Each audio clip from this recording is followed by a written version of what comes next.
2020 ਦੇ ਅੰਦਰ ਕੋਵਿਡ ਆ ਗਿਆ। ਕੋਵਿਡ ਆਉਣ ਤੋਂ ਬਾਅਦ ਹੋਇਆ ਕਿ ਜਦ ਕੁਛ ਨਹੀਂ ਸੀ ਕਰਨ ਵਾਸਤੇ, ਜਿਹੜਾ ਬੰਦਾ ਮਹੀਨੇ ਵਿੱਚ 20 ਦਿਨ ਟੂਰਿੰਗ ਕਰਦਾ ਸੀ ਉਹ ਘਰ ਬਹਿ ਗਿਆ।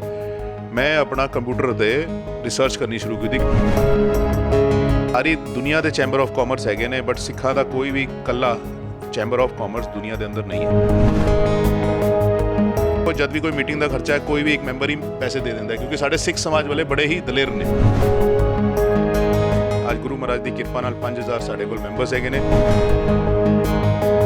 ਦਿੱਲੀ ਦੇ ਵਿੱਚ ਸਿੱਖਾਂ ਦੀ ਬਿਜ਼ਨਸ ਦੇ ਵਿੱਚ ਇੱਕ ਆਪਣੀ ਭੂਮਿਕਾ ਰਹੀ ਹੈ। ਗੱਲ ਕੀਤੀ ਜਾਵੇ ਸੋਭਾ ਸਿੰਘ ਤੋਂ ਲੈ ਕੇ ਅੱਜ ਤੱਕ ਜਿਹੜੇ ਦਿੱਲੀ ਦੇ ਸਿੱਖ ਨੇ ਬਿਜ਼ਨਸ ਦੇ ਵਿੱਚ ਦੁਨੀਆ ਭਰ ਤੱਕ ਜਿਹੜੀ ਆਪਣੀ ਆ ਉਹਨਾਂ ਨੇ ਨਾਮਨਾ ਖੱਟਿਆ। ਸੋਭਾ ਸਿੰਘ ਹੋਰਾਂ ਨੇ ਜਿਹੜੀ ਕੰਟਰੈਕਟਰ ਸੀਗੇ ਦਿੱਲੀ ਦੇ, ਅੱਧੀ ਦਿੱਲੀ ਲਗਭਗ ਉਹਨਾਂ ਨੇ ਵਸਾਈ। ਇਹ ਅੰਗਰੇਜ਼ਾਂ ਦੇ ਵਕਤ ਤੋਂ ਵੀ ਪਹਿਲਾਂ ਦੀ ਗੱਲ ਹੈ। ਤਾਂ ਅੱਜ ਦਾ ਜਿਹੜਾ ਸਮਾਂ, ਅੱਜ ਵੀ ਦਿੱਲੀ ਦੇ ਹੀ ਕੁਝ ਲੋਕਾਂ ਦੇ ਵੱਲੋਂ ਬਿਜ਼ਨਸ ਦੇ ਲਈ ਐਫਰਟ ਕੀਤੇ ਜਾ ਰਹੇ ਨੇ। ਸਾਡੇ ਨਾਲ ਨੇ ਪਰਨੀਤ ਸਿੰਘ ਚੱਡਾ, ਇਹਨਾਂ ਨੇ world Sikh chamber of commerce ਦੀ ਜਿਹੜੀ ਸਥਾਪਨਾ ਉਹ ਕੀਤੀ ਹੈ। ਸਤਿ ਸ਼੍ਰੀ ਅਕਾਲ ਸਰ। ਸਤਿ ਸ਼੍ਰੀ ਅਕਾਲ ਜੀ। ਸਤਿ ਸ਼੍ਰੀ ਅਕਾਲ ਸਰ। ਜਿਸ ਤਰ੍ਹਾਂ ਮੈਂ ਬਿਜ਼ਨਸ ਨੂੰ ਲੈ ਕੇ ਪਹਿਲਾਂ ਗੱਲ ਕੀਤੀ ਹੈ ਕਿ ਸਿੱਖਾਂ ਦਾ ਜਿਹੜੇ ਦਿੱਲੀ ਵਾਲੇ ਸਿੱਖ ਨੇ ਉਹਨਾਂ ਦਾ ਬਿਜ਼ਨਸ ਦੇ ਵਿੱਚ ਖਾਸਾ ਜਿਹੜਾ ਇੰਟਰਸਟ ਵੀ ਰਹੇ ਨੇ ਔਰ ਉਹਨਾਂ ਦੀ ਨਾਮ ਵੀ ਵੱਡਾ ਰਿਹਾ।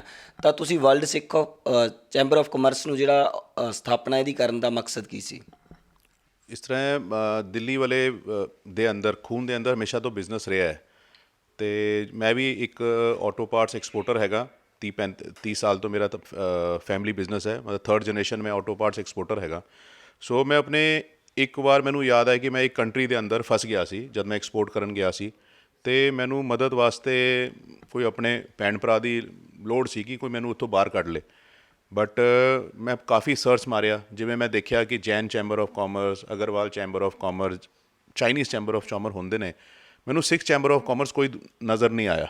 ਉੱਥੇ ਗੁਰਦੁਆਰਾ ਹੈਗਾ ਸੀ, ਮੈਂ ਗੁਰਦੁਆਰੇ ਗਿਆ, ਪਰ ਉਹ ਗੁਰਦੁਆਰੇ ਦੇ ਭਾਈ ਸਾਹਿਬ ਮਦਦ ਨਹੀਂ ਕਰ ਸਕਦੇ ਸੀ ਕਿਉਂਕਿ ਬਿਜ਼ਨਸ ਦਾ ਮੈਟਰ ਸੀ। ਸੋ ਮੈਂ ਕਿਸੇ ਤਰ੍ਹਾਂ ਆਪਣਾ ਕੰਮਕਾਜ ਨਿਪਟਾ ਕੇ ਵਾਪਸ ਦਿੱਲੀ ਆ ਗਿਆ। ਇਹ ਗੱਲ ਪੁਰਾਣੀ 6 ਸਾਲ ਪੁਰਾਣੀ ਗੱਲ ਹੈ। ਅਤੇ ਮੇਰੇ ਮਨ ਵਿੱਚ ਇੱਕ ਤਾਣ ਸੀ ਕਿ ਮੈਂ ਕੁਛ ਆਪਣੇ ਬਾਕੀ ਸਿੱਖ ਵਪਾਰੀ ਭੈਣ ਭਰਾਵਾਂ ਵਾਸਤੇ ਕੁਛ ਕਰਨਾ ਹੈ, ਕਿਉਂਕਿ ਅੱਜ ਮੈਂ ਤਕਲੀਫ ਵਿੱਚ ਹਾਂ, ਕੋਈ ਹੋਰ ਵੀ ਤਾਂ ਆ ਸਕਦਾ ਹੈ। ਕਿਉਂਕਿ ਸਾਡੇ ਲੋਕਾਂ ਨੂੰ ਜਦ ਇੰਡੀਆ ਤੋਂ ਬਾਹਰ ਜਾਂ ਕੋਈ ਵਪਾਰੀ ਤੁਸੀਂ ਜਾਂਦਾ ਹੈ ਅਤੇ ਕਦੀ ਕੋਈ LC ਦੀ ਪ੍ਰੋਬਲਮ, ਕਦੀ ਕੋਈ ਸ਼ਿਪਮੈਂਟ ਦੀ ਪ੍ਰੋਬਲਮ ਜਾਂ ਕੋਈ ਆ ਜਾਂਦੀ ਹੈ ਤੁਹਾਨੂੰ, ਅਤੇ ਬਟ ਕਦੀ ਸਮਾਂ ਮਿਲਿਆ ਨਹੀਂ। ਮੈਂ ਰਿਸਰਚ ਕਰਦਾ ਰਹਿੰਦਾ ਸੀ ਨਾਲ ਦੇ ਨਾਲ ਆਪਣੇ ਬਿਜ਼ਨਸ ਕਰਦੇ ਕਰਦੇ, ਕਿਉਂਕਿ ਆਪਣਾ ਬਿਜ਼ਨਸ ਵੀ ਦੇਖਣਾ ਸੀ, ਆਪਣਾ ਘਰ ਪਰਿਵਾਰ ਵੀ ਦੇਖਣਾ ਸੀ, ਅਤੇ ਕਾਫੀ ਰਿਸਰਚ ਕੀਤੀ। 2020 ਦੇ ਅੰਦਰ ਕੋਵਿਡ ਆ ਗਿਆ।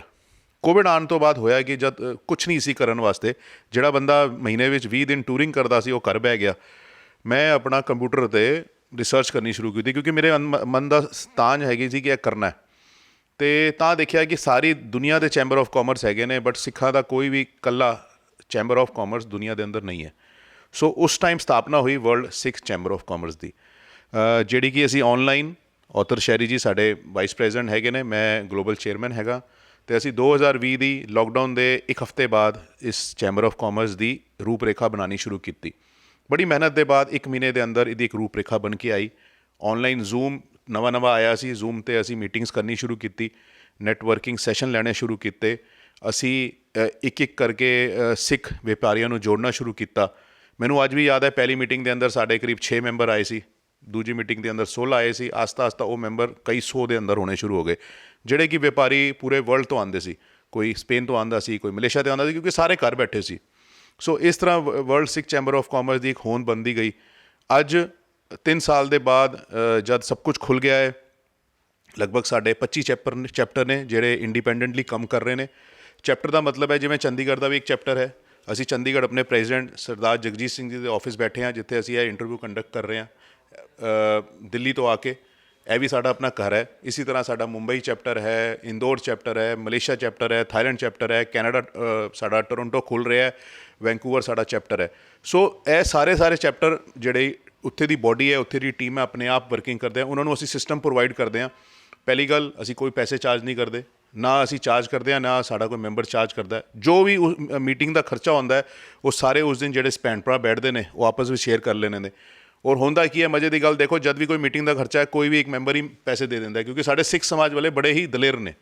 ਅਤੇ ਇਸੀ ਤਰ੍ਹਾਂ ਇਹ ਇੱਕ ਸਿਸਟਮ ਚੱਲਦਾ ਆ ਰਿਹਾ ਹੈ, ਔਰ ਇਹ ਚੈਪਟਰ ਗਰੋ ਹੋ ਰਹੇ ਨੇ। ਅੱਜ ਗੁਰੂ ਮਹਾਰਾਜ ਦੀ ਕਿਰਪਾ ਨਾਲ 5000 ਸਾਡੇ ਕੋਲ ਮੈਂਬਰਸ ਹੈਗੇ ਨੇ, ਔਰ ਅਸੀਂ ਆਪਣਾ ਬਿਜ਼ਨਸ ਗਰੋ ਕਰ ਰਹੇ ਹਾਂ। ਮੈਨੂੰ ਅੱਜ ਕੋਈ ਪ੍ਰੋਬਲਮ ਆਉਂਦੀ ਹੈ ਕੈਨੇਡਾ ਦੇ ਅੰਦਰ, ਮੈਂ ਇੱਥੇ ਬੈਠੇ ਕਿਸੇ ਵੀ ਬਲਕਿ ਪਿੱਛੇ 2-3 ਸਟੂਡੈਂਟਸ ਦੀ ਕੋਈ ਪ੍ਰੋਬਲਮ ਆਈ ਸੀ, ਮੈਂ ਇੱਥੇ ਬਹਿ ਕੇ ਉਹਨਾਂ ਨੂੰ ਟੋਰੰਟੋ ਨੂੰ ਉਹਨਾਂ ਨੂੰ ਮਦਦ ਪਹੁੰਚਾਈ।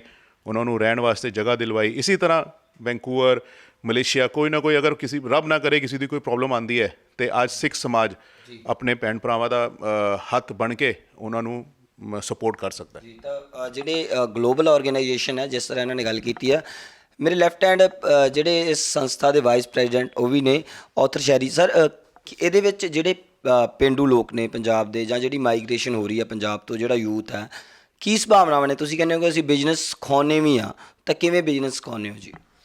ਦੇਖੋ ਜੀ, ਬਿਜ਼ਨਸ ਸਿਖਾਉਣ ਦਾ ਤਰੀਕਾ ਬੜਾ ਸਿੰਪਲ ਹੈਗਾ। ਸਭ ਤੋਂ ਪਹਿਲੇ ਤੇ ਤੁਸੀਂ ਜਿਸ ਤਰ੍ਹਾਂ ਗੁਰਦੁਆਰੇ ਜਾਂਦੇ ਹੋ ਨਾ, ਗੁਰਦੁਆਰੇ ਜਾ ਕੇ ਸੰਗਤ ਜੋੜਦੇ ਹੈਗੇ ਹੋ, ਇਕੱਠੇ ਬੈਠਦੇ ਹੋ, ਸਾਰੇ ਰਲਦੇ ਮਿਲਦੇ ਹੋ, ਗੁਰੂ ਸਾਹਿਬ ਦਾ ਨਾਮ ਲੈਂਦੇ ਹੋ, ਨਾਮ ਜਪਦੇ ਹੋ, ਉਸ ਤੋਂ ਬਾਅਦ ਕੜਾ ਪ੍ਰਸ਼ਾਦ ਛਕਦੇ ਹੋ, ਅਰਦਾਸ ਕਰਕੇ ਲੰਗਰ ਛਕਦੇ ਹੋ, ਇਕੱਠੇ ਮਿਲ ਬੈਠਦੇ ਹੋ। ਜਿਹੜਾ ਇਕੱਠੇ ਮਿਲਣ ਬੈਠਣ ਦਾ ਜਿਹੜਾ ਕਲਚਰ ਹੈਗਾ ਨਾ, ਉਹ ਕਲਚਰ ਬਹੁਤ ਚੀਜ਼ਾਂ ਸਿਖਾ ਜਾਂਦਾ ਸਾਨੂੰ। ਪਿਆਰ ਵੀ ਸਿਖਾਉਂਦਾ ਹੈ, ਦੋਸਤੀ ਵੀ ਸਿਖਾਉਂਦਾ ਹੈ, ਭਾਈਚਾਰਾ ਵੀ ਸਿਖਾਉਂਦਾ ਹੈ, ਔਰ ਸਭ ਤੋਂ ਵੱਡੀ ਗੱਲ ਹੈ ਅਸੀਂ ਆਪਸ ਵਿੱਚ ਵਪਾਰ ਕਰਨਾ ਸ਼ੁਰੂ ਕਰ ਦਿੰਦੇ ਹਾਂ। ਅਸੀਂ ਬਸ ਉਸੇ ਚੀਜ਼ ਨੂੰ ਥੋੜ੍ਹਾ ਹੋਰ ਵੱਡੇ ਲੈਵਲ 'ਤੇ ਕਮਰਸ਼ੀਅਲ ਐਂਗਲ ਦੇਣ ਦੀ ਕੋਸ਼ਿਸ਼ ਕਰ ਰਹੇ ਹਾਂ ਤਾਂ ਕਿ ਲੋਕੀ ਸੀਰੀਅਸ ਹੋ ਕੇ ਬਿਜ਼ਨਸ ਨੈਟਵਰਕਿੰਗ ਕਰਨ, ਕਿਉਂਕਿ ਅੱਜ ਸਿੱਖ ਨੂੰ ਸਿੱਖ ਦੀ ਬਾਂਹ ਫੜਨ ਦੀ ਲੋੜ ਹੈਗੀ ਆ। ਔਰ ਅਗਰ ਇੱਕ ਸਿੱਖ ਤਿਆਰ ਹੋ ਗਿਆ ਜਿਹਦੀ ਬਾਂਹ ਦੂਜੇ ਸਿੱਖ ਨੇ ਫੜ ਲਈ, ਔਰ ਅਗਰ ਉਹ ਕਿਸੇ ਛੋਟੇ ਪਿੰਡ ਦਾ ਹੈਗਾ, ਕਿਸੇ ਛੋਟੀ ਜਗ੍ਹਾ ਤੋਂ ਹੈਗਾ। ਮੇਰਾ ਸਵਾਲ ਮੈਂ ਤੁਹਾਡੇ ਇੱਥੇ ਐਡ ਆਨ ਕਰਨਾ ਚਾਹੂੰਗਾ ਕਿ ਇੱਕ ਸਿੱਖ ਤਾਂ ਜਿਹੜਾ ਇੱਕ ਸਿੱਖ ਕੋਲੇ ਤਾਂ ਚੰਗੀ ਵੈਲਥ ਹੈ, ਇੱਕ ਸਿੱਖ ਦਿਹਾੜੀ ਵੀ ਕਰ ਰਿਹਾ ਪੰਜਾਬ ਦੇ ਪਿੰਡਾਂ ਦੇ ਵਿੱਚ, ਇੱਕ ਕੋਲੇ ਲਿਮਟਿਡ ਸੋਰਸਸ ਹੈਗੇ ਨੇ, ਵੱਡੀ ਇਨਵੈਸਟਮੈਂਟ ਨਹੀਂ ਹੈਗੀ। ਕੀ ਤੁਹਾਡਾ ਜਿਹੜਾ ਆਈਡੀਆ ਹੈ ਇਹਦੇ ਵਿੱਚ ਉਹਨਾਂ ਦਾ ਕੋਈ ਸਕੋਪ ਹੈਗਾ ਜੀ, ਤੁਹਾਡੇ ਨਾਲ ਕਨੈਕਟ ਕਰ ਸਕਦੇ ਨੇ? ਉਹੀ ਦੱਸਣ ਲੱਗਿਆ ਸੀਗਾ, ਅਗਰ ਇੱਕ ਸਿੱਖ ਦੂਜੇ ਸਿੱਖ ਦੀ ਬਾਂਹ ਫੜਦਾ ਹੈਗਾ, ਉਹ ਜਿਹੜਾ ਸਿੱਖ ਜਿਹਦੀ ਬਾਂਹ ਫੜੀ ਗਈ ਹੈ ਉਹ ਹੁਣ ਸਰਬੱਤ ਦਾ ਭਲੇ ਦੇ ਕਨਸੈਪਟ 'ਤੇ ਕੰਮ ਕਰੇਗਾ, ਜਿਹੜਾ ਕਿ world Sikh chamber of commerce ਵੀ ਪ੍ਰਮੋਟ ਕਰੇ, ਸਰਬੱਤ ਦਾ ਭਲਾ। ਸੋ ਅਗਰ ਉਹ ਸਰਬੱਤ ਦਾ ਭਲਾ ਕਰੇਗਾ ਤਾਂ ਸਭ ਦਾ ਭਲਾ ਆਪਣੇ ਆਪ ਹੋ ਜਾਏਗਾ, ਆਟੋਮੈਟਿਕਲੀ ਅਪੋਰਚੁਨਿਟੀਜ਼ ਕ੍ਰੀਏਟ ਹੋਣਗੀਆਂ। ਇਸ ਤਰ੍ਹਾਂ ਦੇ ਬਹੁਤ ਸਾਰੇ ਐਗਜ਼ਾਮਪਲ ਹੈਗੇ ਨੇ ਮੀਟਿੰਗਸ ਦੇ ਵਿੱਚ, ਇਵੈਂਟਸ ਦੇ ਵਿੱਚ, ਜਿਹੜੇ ਅਸੀਂ ਮਿਲਦੇ ਹੈਗੇ ਆ, ਆਪਸ ਵਿੱਚ ਬਿਜ਼ਨਸ ਰੈਫਰਲ ਐਕਸਚੇਂਜ ਹੁੰਦਾ ਹੈਗਾ, ਬਿਜ਼ਨਸ ਮਿਲਦਾ ਹੈਗਾ। ਔਰ ਕਿਉਂਕਿ ਜਿਵੇਂ ਤੁਸੀਂ ਇੱਕ ਬਿਲਕੁਲ ਸਹੀ ਸਵਾਲ ਪੁੱਛਿਆ ਹੈ ਕਿ ਇੱਕ ਵੱਡਾ ਬਿਜ਼ਨਸਮੈਨ ਛੋਟੇ ਬਿਜ਼ਨਸਮੈਨ ਨੂੰ ਮਦਦ ਕਰੇਗਾ, ਉਹਦਾ ਜਵਾਬ ਹਾਂ ਹੈਗਾ, ਔਰ ਆਲਰੇਡੀ ਹੋ ਰਿਹਾ ਹੈ ਸਭ ਚੀਜ਼ਾਂ। ਇਸੇ ਕਰਕੇ ਜਿਹੜੀ ਕਾਮਯਾਬੀ ਹੈਗੀ ਨਾ, ਉਹ ਅਸੀਂ ਫੈਲਾ ਕੇ ਚੈਪਟਰਸ ਖੋਲ੍ਹ ਦਿੱਤੇ। ਹੁਣ ਅਗਰ ਅੱਜ ਤੁਸੀਂ ਕੋਈ ਛੋਟੇ ਸ਼ਹਿਰ 'ਚ ਹੈਗੇ ਹੋ, ਟੀਅਰ 2 ਸਿਟੀ 'ਚ ਹੈਗੇ ਹੋ, ਟੀਅਰ 3 ਹੋ, ਟੀਅਰ 4 'ਚ ਹੈਗੇ ਹੋ, ਤੁਸੀਂ ਉੱਥੇ ਆਸ-ਪਾਸ ਕੋਈ ਵੀ ਚੈਪਟਰ ਜਿਹੜਾ ਨਜ਼ਦੀਕ ਹੈਗਾ ਉੱਥੇ ਜਾ ਕਰਕੇ ਲੋਕਾਂ ਨੂੰ ਮਿਲ ਸਕਦੇ ਹੋ, ਆਨਲਾਈਨ ਨੈਟਵਰਕਿੰਗ ਕਰ ਸਕਦੇ ਹੋ। ਅਗਰ ਤੁਸੀਂ ਕੋਈ ਟ੍ਰੇਨਿੰਗ ਲੈਣਾ ਚਾਹੁੰਦੇ ਹੋ ਪ੍ਰੋਫੈਸ਼ਨਲੀ, ਸਾਡੇ ਕੋਲ 120 ਤੋਂ ਜ਼ਿਆਦਾ ਟ੍ਰੇਨਰ ਔਨ ਬੋਰਡ ਹੈਗੇ ਨੇ, ਅਲੱਗ-ਅਲੱਗ ਸਕਿੱਲ ਅਸੀਂ ਫ੍ਰੀ ਸਿਖਾਉਂਦੇ ਹੈਗੇ ਹਾਂ। ਸੋ ਇਹ ਸਾਰੀਆਂ ਚੀਜ਼ਾਂ ਅਸੀਂ world Sikh chamber of commerce ਦੇ ਥਰੂ ਕਰ ਰਹੇ ਹੈਗੇ ਹਾਂ, ਔਰ ਅਸੀਂ ਚਾਹੁੰਦੇ ਹੈਗੇ ਕਿ ਜਿਹੜਾ ਦੇਸ਼ ਦਾ ਕੋਨੇ-ਕੋਨੇ ਦੇ ਜਿਹੜਾ ਛੋਟੇ ਤਬਕੇ ਦਾ ਵਪਾਰੀ ਹੈਗਾ ਸਾਡੇ ਸਿੱਖ ਸਮਾਜ ਦਾ, ਉਹ ਅੱਗੇ ਵਧੇ। ਜੀ, ਵਪਾਰ ਦੀ ਗੱਲ ਸਿੱਖਾਂ ਦੇ ਵਿੱਚ ਮੈਂ ਪਹਿਲੀ ਵਾਰੀ ਸੁਣ ਰਿਹਾ। ਹਾਲਾਂਕਿ ਇਸ ਤੋਂ ਪਹਿਲਾਂ ਗੁਜਰਾਤੀ ਜਾਂ ਮਾਰਵਾੜੀ ਨੇ ਉਹ ਬੜੇ ਮਸ਼ਹੂਰ ਮੰਨੇ ਗਏ ਜਾਂ ਉਹਨਾਂ ਦੇ ਪੁਰਖੇ ਵੀ ਕਰਦੇ ਸੀ। ਤਾਂ ਜਿਹੜਾ ਲੱਗਦਾ ਕਿ ਤੁਹਾਡੇ ਨਾਲ ਜਿਹੜਾ ਪੇਂਡੂ ਲੋਕ ਨੇ ਜਾਂ ਜਿਸ ਤਰ੍ਹਾਂ ਦੇ ਇੱਕ ਸਾਰੀਆਂ ਸਿੱਖ ਜਿਹੜੀਆਂ ਆਰਗੇਨਾਈਜੇਸ਼ਨਸ ਵੀ ਤੁਹਾਡੇ ਨਾਲ ਮਿਲ ਕੇ ਆਉਣਗੀਆਂ, ਜਾਂ ਤੁਹਾਡਾ ਆਈਡੀਆ ਉਹਨਾਂ ਤੱਕ ਵੀ ਰਹੇਗਾ ਜੋ ਸਿੱਖਾਂ ਦੇ ਲਈ ਕੰਮ ਕਰ ਰਿਹਾ, ਕੋਈ ਸਪੋਰਟਸ ਦੇ ਵਿੱਚ ਲੱਗਿਆ ਹੋਇਆ, ਕੋਈ ਅਲੱਗ-ਅਲੱਗ ਚੀਜ਼ਾਂ ਕਰ ਰਹੇ ਨੇ, ਤਾਂ ਉੱਥੇ ਵੀ ਤੁਸੀਂ ਲੱਗਦਾ ਕਿ ਉਹ ਬਿਜ਼ਨਸ ਅਟਰੈਕਸ਼ਨ ਰਹੇਗੀ? ਦੇਖੋ, ਦਿੱਲੀ ਨਾ ਇੱਕ ਮੁਹਿੰਮ ਸ਼ੁਰੂ ਹੋਈ ਸੀ ਦਵਾਖਾਨਾ, ਤੁਹਾਨੂੰ ਸ਼ਾਇਦ ਆਈਡੀਆ ਹੋਏਗਾ। ਦਿੱਲੀ ਅੱਜ 3 ਸਾਲ ਪਹਿਲੇ ਇੱਕ ਗੁਰਦੁਆਰੇ ਦੇ ਅੰਦਰ ਦਵਾਖਾਨਾ ਸ਼ੁਰੂ ਹੋਇਆ ਸੀ, ਬਾਲਾ ਪ੍ਰੀਤਮ ਦਵਾਖਾਨਾ ਸ਼ੁਰੂ ਹੋਇਆ ਸੀ। ਅਤੇ ਉਸ ਨੂੰ ਦੇਖੀ ਦਿੱਲੀ ਦੇ ਲਗਭਗ ਅੱਜ 50 ਗੁਰਦੁਆਰਿਆਂ ਦੇ ਅੰਦਰ ਦਵਾਖਾਨਾ ਖੁੱਲ੍ਹ ਚੁੱਕਾ ਹੈ, ਅਲੱਗ-ਅਲੱਗ ਨਾਂ ਤੋਂ ਖੁੱਲ੍ਹ ਚੁੱਕਾ ਹੈ, ਅਤੇ ਲੋਕਾਂ ਨੂੰ ਦਵਾਈਆਂ ਸਸਤੀ ਮਿਲ ਰਹੀਆਂ ਨੇ। ਅਸੀਂ ਇਹ ਨਹੀਂ ਹੈ ਕਿ ਅਸੀਂ ਸਭ ਕੁਝ ਕਰ ਸਕਦੇ ਹਾਂ, ਬਟ ਅਸੀਂ ਲੋਕਾਂ ਨੂੰ ਨਾ ਇੱਕ ਡਾਇਰੈਕਸ਼ਨ ਦੇ ਦਿੱਤੀ ਹੈ। ਤੁਸੀਂ ਜਿਵੇਂ ਹੁਣ ਇੱਕ ਕੁਐਸਚਨ ਪੁੱਛ ਰਹੇ ਸੀ ਕਿ ਗਾਉਂ ਦੇ ਪੇਂਡੂ ਲੋਕ ਜਾਂ ਜਿਹੜੇ ਛੋਟੇ ਵਪਾਰੀ ਨੇ ਉਹਨਾਂ ਦਾ ਕਿਵੇਂ ਭਲਾ ਹੋ ਸਕਦਾ। ਮੈਂ ਤੁਹਾਨੂੰ ਐਗਜ਼ਾਮਪਲ ਦਿੰਦਾ। ਸਾਡੇ ਲੁਧਿਆਣਾ ਦੇ ਇੱਕ ਮੈਂਬਰ ਹੈਗੇ ਨੇ, ਉਹਨਾਂ ਦਾ ਇੱਕ ਛੋਟਾ ਜਿਹਾ ਕੰਮ ਹੈ, ਉਹ ਲੱਕੜ ਦੇ ਉੱਪਰ ਕੋਈ ਨਾਮ ਲਿਖਦੇ ਨੇ, ਪੰਜਾਬੀ ਦੀ ਲਿਖਾਈ ਕਰਦੇ ਨੇ। ਉਹ ਸਾਡੇ ਨਾਲ ਜਦ ਆਏ ਸੀ, ਉਹਨਾਂ ਦਾ ਕੌਨਫੀਡੈਂਸ ਡਾਊਨ ਸੀ। ਦੇਖੋ, ਬਿਜ਼ਨਸ ਨਾ ਕੌਨਫੀਡੈਂਸ ਔਰ ਸਪੋਰਟ ਨਾਲ ਹੁੰਦਾ। ਤੁਹਾਨੂੰ ਨਾ ਹੋਰ ਕੁਝ ਨਹੀਂ ਚਾਹੀਦਾ ਹੁੰਦਾ, ਤੁਹਾਨੂੰ ਸਿਰਫ ਕੌਨਫੀਡੈਂਸ ਚਾਹੀਦਾ ਹੈ ਕਿ ਮੇਰੇ ਪਿੱਛੇ ਮੇਰਾ ਭਰਾ, ਮੇਰਾ ਪਿਓ, ਮੇਰਾ ਦੋਸਤ ਖੜਾ ਹੈ, ਤੁਸੀਂ ਬਿਜ਼ਨਸ ਕਰ ਜਾਓਗੇ। ਕਰਨਾ ਤੁਸੀਂ, ਅਕਾਲ ਪੁਰਖ ਨੇ ਤੁਹਾਨੂੰ ਹਰ ਇੱਕ ਨੂੰ ਰੋਜ਼ੀ ਰੋਟੀ ਦਿੱਤੀ ਹੋਈ ਹੈ। ਅਤੇ ਜਦ ਉਹਨਾਂ ਨੂੰ ਲੁਧਿਆਣਾ ਸਾਡੇ ਲਗਭਗ 100 ਮੈਂਬਰ ਨੇ ਉਹਨਾਂ ਨੂੰ ਸਪੋਰਟ ਕਰਨੀ ਸ਼ੁਰੂ ਕੀਤੀ। ਉਹਨਾਂ ਕੋਲ ਇੱਕ ਪੀਸ ਜੋ ਵੀ ਸੀ 200-500 ਰੁਪਏ ਦੀ ਜੋ ਆਈਟਮ ਸੀ ਲੈਣੀ ਸ਼ੁਰੂ ਕੀਤੀ। ਉਹਨਾਂ ਨੂੰ ਇੱਕ ਤਾਂ ਕੌਨਫੀਡੈਂਸ ਆ ਗਿਆ। ਉਹਨਾਂ ਨੇ ਸਾਡੀ ਹੀ ਟੀਮ ਵਿੱਚੋਂ ਕਿਸੇ ਨੇ ਸੋਸ਼ਲ ਮੀਡੀਆ ਉਹਨਾਂ ਦਾ ਕਰਨਾ ਸ਼ੁਰੂ ਕਰਤਾ। ਬਾਜ਼ਾਰੋਂ ਅਗਰ ਉਹ 10,000 ਲੈਂਦਾ ਸੀ ਤਾਂ ਉਹਨਾਂ ਕੋਲੋਂ 3,000 ਰੁਪਏ ਲੈ ਲਏ। ਸੋਸ਼ਲ ਮੀਡੀਆ ਹੀ ਅੱਜ ਕੱਲ੍ਹ ਸਭ ਕੁਝ ਹੈ। ਅਤੇ ਉਹ ਇੱਕ ਬੰਦਾ ਅੱਜ ਬ੍ਰਾਂਡ ਬਣ ਗਿਆ। ਉਹ ਸਾਨੂੰ ਅੱਜ ਵੀ ਮਿਲਦੇ ਨੇ, ਮੈਸੇਜ ਕਰਦੇ ਨੇ ਕਿ ਤੁਸੀਂ ਮੇਰਾ ਬਿਜ਼ਨਸ ਹੈ।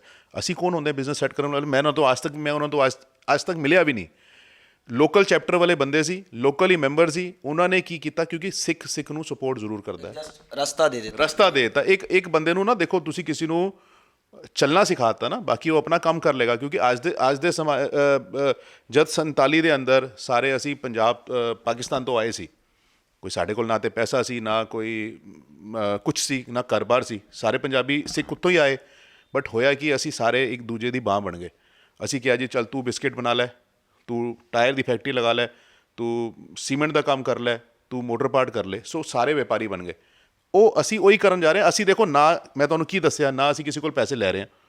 ਅਸੀਂ ਇੱਕ ਨਾ ਮੋਟੀਵੇਸ਼ਨ ਲੋਕਾਂ ਨੂੰ ਦੇ ਰਹੇ ਹਾਂ ਕਿ ਜੀ ਕੰਮ ਹੋ ਸਕਦਾ ਹੈ। ਕੰਮ ਹੋਣ ਵਾਸਤੇ ਤੁਹਾਨੂੰ ਸੋਸ਼ਲ ਮੀਡੀਆ ਦੀ ਹੈਲਪ ਚਾਹੀਦੀ ਹੈ, ਅਤੇ ਇਹ ਤੁਹਾਡੇ ਕੋਲ 5 ਮੈਂਬਰ ਨੇ। ਤੁਹਾਨੂੰ ਅਗਰ ਬੋਲਣਾ ਹੈ ਤੇ ਆਥਰ ਸ਼ਹਿਰੀ ਜੀ ਤੁਹਾਨੂੰ ਬੋਲਣਾ ਸਿਖਾ ਦੇਣਗੇ।